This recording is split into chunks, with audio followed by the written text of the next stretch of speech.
தென்சென்னை தொகுதி மக்களின் முக்கிய பிரச்சனையாக இப்போது என்ன இருக்குது சொல்றாங்க சார்? நீங்க தொடர்ந்து பிரச்சாரத்தில் மக்களை சந்திச்சிருக்கீங்க கடந்த ஒரு வார காலத்திற்கும் அதிகமாக. இப்போதே தொகுதி மக்களோட கோரிக்கை எண்ணம் என்னவாக இருக்குது சார்? போக்குவரத்து நெரிசல் பொறுத்தவரையில மிக கடுமையாக இருக்கிறது. ஏற்கனவே என்னன்னா ஓஎம்ஆர் ஸ்ட்ரெச் பொறுத்தவரையில முன்னாடியே போக்குவரத்து நெரிசல் அதிகமாக இருந்தது.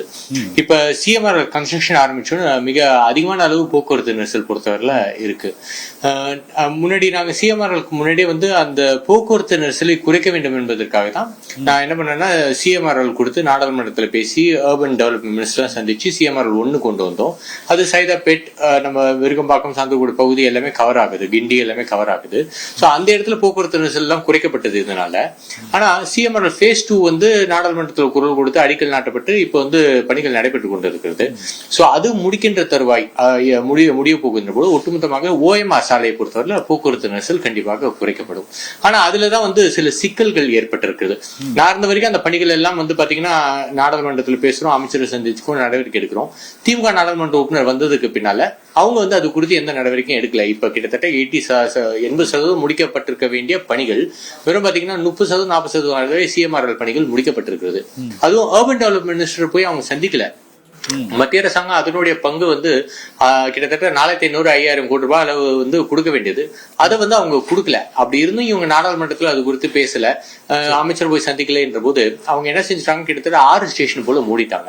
சோ இப்ப போக்குவரத்து நெரிசல் குறைப்பதற்கு நான் நாடாளுமன்ற உறுப்பினராக தேர்ந்தெடுக்கப்பட்டதுக்கு பின்னால் மத்திய அரசாங்கத்திலிருந்து நிதியை பெற்று மூடப்பட்டிருக்கக்கூடிய ஸ்டேஷன், டிபிஆர்ல இருந்து எடுக்கப்பட்டிருக்கிற ஸ்டேஷனை மீட்டெடுப்பதுக்குண்டான நடவடிக்கை ஓஎம்ஆர் ஸ்ட்ரெச்ல அந்த சிஎம்ஆர் phase 2 கம்ப்ளீட் ஆகும்போது ஒட்டுமொத்தமாக விரைந்து கம்ப்ளீட் ஆக்குவதற்கு அதுக்கான நடவடிக்கை எடுத்து ஒட்டுமொத்தமாக போக்குவரத்து நெரிசல் குறைக்கப்படும். ஜெயவர்தன், நீங்க இந்த வேட்பாளராக அறிவிக்கப்படுவதற்கு முன்பே நீங்க சமூக வலைத்தளங்களை நீங்க அந்தந்த தொகுதிகளில் பல்வேறு இடங்களுக்கு நேரடியாக போய் நின்றே அந்த பிரச்சனையோட மையம் என்ன, அடுத்து என்ன நடவடிக்கை, இதற்கு முந்தைய எம்பி தமிழகச்சி தங்கப்பாண்டியன் எடுக்காதது என்ன அப்படிங்கிற தொடர்பான நிறைய வீடியோஸ் கூட நீங்க போட்டு விட்டீங்க. பறக்க முறையில் திட்டம், இந்த பள்ளிக்கரணை சதுப்பு நிலம், இந்த பெருங்குடி குப்பை குளங்களை அகற்றுவது திட்டம், மற்றும் இந்த கிண்டி மருத்துவமனை, சிப்பட் ஆகியவற்றில் நிறைவேற்றாத பல்வேறு திட்டங்கள், அதை இந்த மெட்ரோ ரயிலிருந்து பறக்கிற ரயில் வரை அடுத்த கட்டங்களுக்கான முயற்சிகளை கடந்த முறை இந்த எம்பி மேற்கொள்ளவில்லை என்பதை நீங்க அந்த இடத்துல நின்று பேசி வீடியோவாக போட்டது அந்த தென்சென்னை தொகுதி மக்களோட கவனத்தை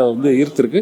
நீங்கள் இப்பொழுது இந்த தேர்தலில் தென்சென்னை எம்பியாக மீண்டும் தேர்ந்தெடுக்கப்பட்டால் நீங்கள் குறிப்பிட்ட பிரச்சனைகளுக்கு உடனடியாக தீர்வு ஏற்படக்கூடிய அந்த நடவடிக்கைகளை உங்களால் மேற்கொள்ள முடியும்னு நினைக்கிறீங்களா சார்?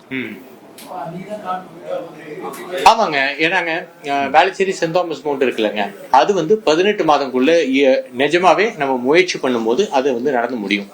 அதுக்கு அமைச்சர் தொடர்ந்து பாத்தீங்கன்னா நீங்க சந்திக்கணும். அமைச்சர் தொடர்ந்து சந்திச்சு இங்க ஜிஎம் அவருடன் தொடர்ந்து சந்திச்சு ஜோனல் ரயில்வே யூசர்ஸ் கன்சல்டேட் கமிட்டிலாம் நடவடிக்கை எடுத்தாதான் அது 18 மாதங்களுக்குள்ள முடிக்கும்.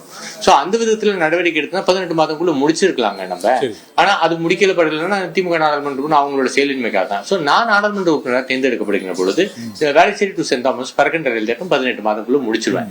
அதே போன்று நெம்மேலியில பேரூர்ல 400 mld டீசாலினேஷன் பிளான்ட், அதுக்கு விரைந்து முடிப்பதற்கு தொடர்ந்து நடவடிக்கை எடுத்து தமிழக அரசாங்கம் நம்ம அதுக்கப்புறம் மத்திய அரசாங்கம் ஏதாவது கிளியரன்ஸ் ஏதாவது பெண்டிங் இருக்கு அப்படின்னு சொல்லிட்டு அதை தொடர்ந்து அணுகி அதுக்கான நடவடிக்கை எடுத்து அது முடிப்பதற்குண்டான, ஏன்னா அது ஒரு 15 வருஷம் 10 வருஷம் தாண்டி அப்போ இருக்கக்கூடிய மக்கள் தொகையின் அடிப்படையில ஏற்படுத்தப்பட்ட ஒரு டீசாலினேஷன் பிளான்ட். ஸோ அதுக்கான நடவடிக்கை, ஏன்னா குடிநீர் தேவை நம்ம இயற்கையாகவே உங்களுக்கு நல்லா தெரியும், இங்க பொறுத்தவரையில நீர்த்தேக்கங்கள் அதிகமாக இல்லை.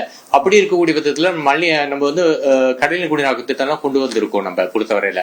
சோ அதை விரைந்து முடிப்பதன் மூலமா தான் மழை பெய்து, அதாவது மழை பொய்க்கின்ற காலகட்டத்துல நம்ம தங்கு தடையின்றி நம்மளுக்கு குடிநீர் விநியோகம் செய்யப்படும். சோ குடிநீர் தேவை, அதே போன்று ரயில்வே சார்ந்திருக்கக்கூடிய பிரச்சனைகள், அதே போன்று நம்முடைய டிராபிக் ஜாம் சம்பந்தப்பட்டிருக்கக்கூடிய பிரச்சனைகள், இதற்கு அதிக முக்கியத்துவம் தந்து கண்டிப்பாக விரைந்து நடவடிக்கை எடுப்பேன்.